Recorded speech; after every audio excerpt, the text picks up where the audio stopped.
What's going on, YouTube? It's your boy Primetime Fitz here. So, we haven't done a video outside of doing lives in a while. Now, as you guys see with the caption, today we're going to talk about company versus lease. Now, you're out on TNT. You're coming back in. You finished up your miles. You're coming back in to get your truck. And it's going through your head. Do I want to go company or do I want to go lease? What's the difference? What kind of money could I make at one versus another? Now, this is a question that can be thought of for the ages. I went through the same thing. Every student goes through the same question. Now, the only difference and the reason or how you want to make this decision can weigh on many different factors. But I'm going to give you some tips here. Wait until the end and you guys will see what my choice would be if I were to do this all over again. So, you have different options whenever it comes to this. If you company versus lease, so company means that you're a company driver. That means that you don't have any lease payment, you don't have any fuel cost, any sort of thing like that, but you're held down to being paid per mile as opposed to 72% of the line haul. So 72% of the load paid. Now, what that means is whenever it comes to the company side, you're not going to have really any overhead, but you're also not going to be making as much as what the lease operators do. There are different ways to make more money, but baseline company drivers are going to make, company solo drivers are going to make less than what the lease solo drivers will. Now, when you go lease, you're leasing the truck. So you're making your payment, you're dealing with your fuel cost, all of those different aspects. Now, there's many people that have made the choice in saying that I want to go lease because I want to be able to choose when I go home. If that is your main thinking on why you want to do this or why you want to go lease, I'm telling you right now, don't do it. Because there's many different factors when it comes to it. If you want to go home, I can go home and not have to worry about a payment. If a lease operator goes home, that truck determines on whether or not that they're going to go home. Yes, they can go home at any time of what they wanted to, but whenever they come back from home, they're going to end up being in a hole. They're going to end up having to pay that lease payment regardless of whether or not they're running or not. Me personally, I'd want to be making sure that I wasn't going to lose money if I was going to go home, because I mean, that would just add more stress to me. That wouldn't allow me to be able to go home and enjoy my home time because I'm worried about the money that I'm not making right now, technically the money that I'm losing. So that can weigh into a factor. But if you're deciding if you want to go lease or company, and if you decide you want to go lease just because you want to be able to go home as much as you want, or you're not going to make it, I'm telling you right now. Company side, yes, there's different ways of going home. So what I mean is, it all comes down to the relationship that you have with your fleet manager. He's your business partner. This relationship is crucial. So there's different things. So for instance, yes, I can only go home certain days out of the year, but there's nothing to say that I can't try to get a load that happens to be going through the house, and then it happens to have a little bit more time on it. That means I can go home without technically going home, and I'm being paid for it. So there's different ways that are around that. So when it comes to the lease side, if you want to go lease and you haven't done anything whenever it comes to a business, think long and hard on whether or not that you want to do that. Because there's a lot of people that come here that have had small business experience, granted, but having a small business whenever it comes to transportation is completely different than if you were to have a small business, say for instance, if you owned a local sporting goods store or something to that effect. There's way too many fluctuating variables. So when it kind of use big word, fluctuating variables. So when it comes to making that decision, if you don't have a business background, you might not want to go lease right out the gate.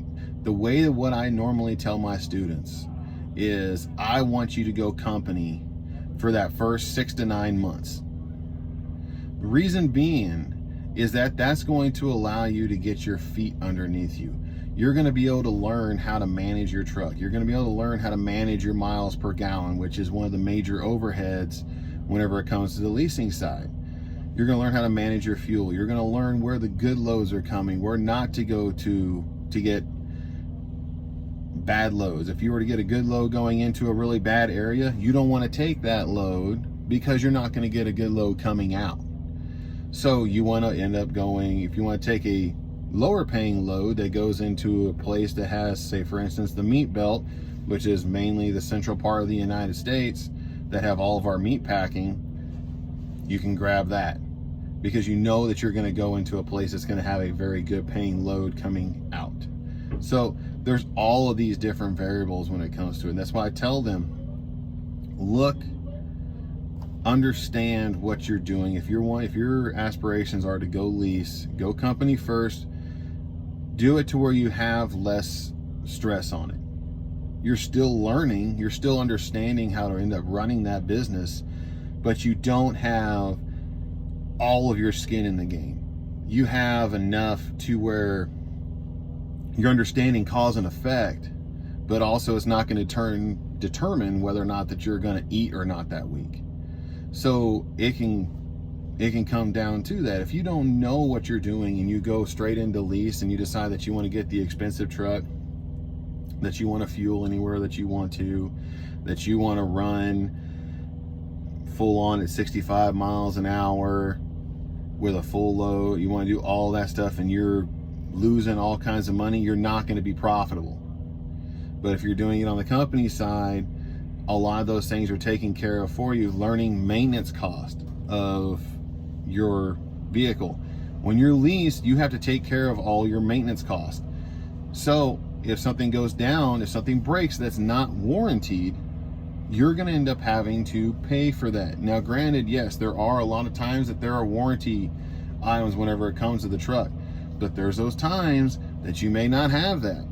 Now big trucks, especially when it comes to the semis, everything is large. And what does that mean when everything's large? Everything's expensive. So take the cost of what you normally would with your car and times that by 2 or 3. That's how much it's going to end up being to fix your truck. So for instance, we'll just use a something that normally everybody gets done. I would hope everybody gets this done, because I mean, if you don't, then it's kind of your fault. Oil change. Oil change for a car, you can go to Walmart and you can get an oil change for around 40 to 50 bucks. An average oil change for a semi truck is going to be right around $250 to $275. And you're going to be having to do that every 70 to 75,000 miles, depending on your make and model. But those miles come up really quick. So that's more expensive than what you would normally have whenever it comes to a car. So think of whenever it comes into that. So all of these different variables come into play whenever you're trying to make this decision. Now, this is what I did. I went company. Now, I love the fact that I went company. Were there some times that I kind of wished I would have gone lease? Yes. But because of the people that I have around me and everything like that, they deterred me from doing that to make sure that I can actually be profitable and I can still end up getting the money that what I want to have to make without necessarily having to go lease to do it. So I was able to make some really good money. Now when it comes to the training side, because Prime is a training company. There's all kinds of different aspects when it comes to this, and that's for a different video. But me personally, I went company. I'm happy that I went company. I would say that if you're coming into this industry and you're new, go company.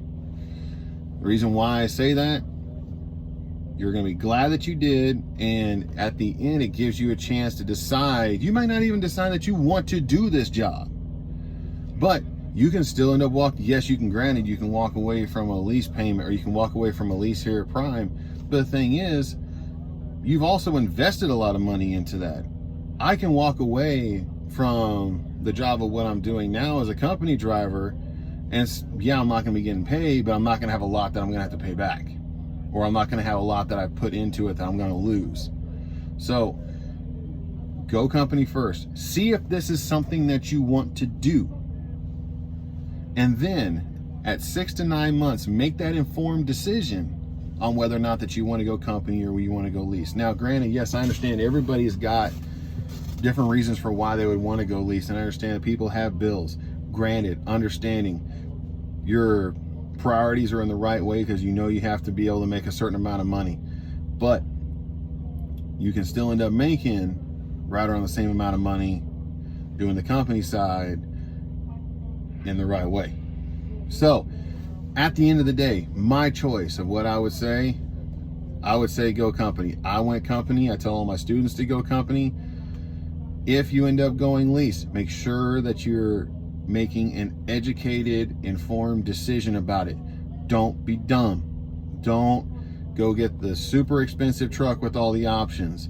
Don't want to go home on a constant basis. Don't only want to run in a certain area. All of these things are going to limit on whether or not you're going to be able to be profitable or not. So that's my thing whenever it comes to company versus lease.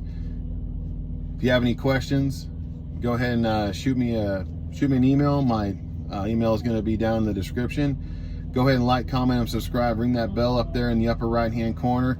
I'm having a lot more content that's going to be coming out here. And also stay tuned. FUBAR Fridays. Every Friday is going to be with Justin. It's a lot of fun. You guys come check it out.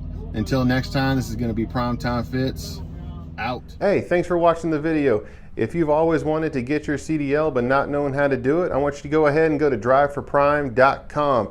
I'm a CDL instructor, and if you end up wanting to have me as your CDL instructor, go ahead and put my driver code on your application, and when you come in, we'll see if you can end up getting linked to me. Go ahead and like, comment, subscribe. Go ahead and ring that bell in that upper right hand corner. That way that you'll end up knowing when I have new content coming out. Until then, drive safe.